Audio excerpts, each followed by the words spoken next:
In any drawing, when you see, if you have read the drawings that we produce in AutoCAD, so after you produce in AutoCAD, what do? You take it a printout.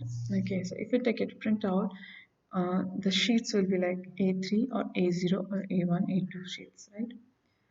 But actual drawing, if you're going to construct, it will be a huge one. For example, you have 8 meter into 5 meter. Okay, the building, outer building size. This is your building size. But when you take a printout, it will be a small one. So you are making a prototype drawing, right? Uh, so what do? You are scaling it. You're scaling the big building to a small in your paper. So this is called the term we use scale. So if you look at the drawing, we always put a scale. So that means, so if this is your building, okay, and I want to, this is, for example, it's a real building, and you want to put in a small paper. So the ratio that you use, the length, and how much ratio you are going to design. So this ratios helps to calculate the scale.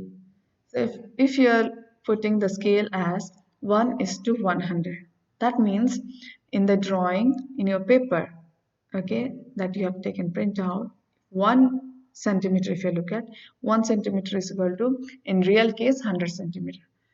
Okay, so if you're taking 1 millimeter or maybe uh, any units, okay, because it's a ratio, so it will be same unit for your real case. If 1 millimeter, that means it should be equal to 100 millimeter in real building. So this is what is scale, and it's very important.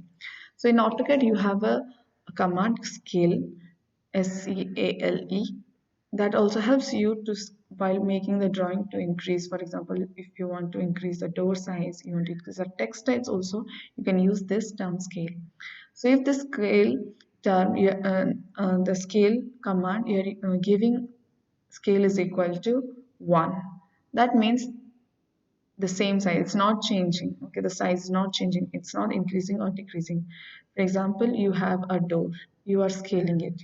Okay, so if you're giving a value 1.5, so then it is increasing 50% more. Okay, the size is increasing. If you're giving some value which is less than 1, then it is decreasing the size. For example, 0.5, then it is decreasing half to half of the size. So this is how the scale command works, where you, if you want to increase the size, you have to give a value which is more than 1, and if you're decreasing the size, you are giving the value less than 1. And whereas in template, in the paper template, sheet template, where you are printing your drawings, that scale is the ratio of the drawing that you have placed in the paper to the real building, that ratio. So if you're in paper, it's 1 centimeter, that means it's, if the ratio is 1 is to 1000, that means it's equal to 1000 centimeter in the real life, real building. So you, this is what is scaling is. It's very important for our construction drawing. It gives a lot of information, and also it gives how accurate your drawing is and helps us to manage our calculation. Thank you.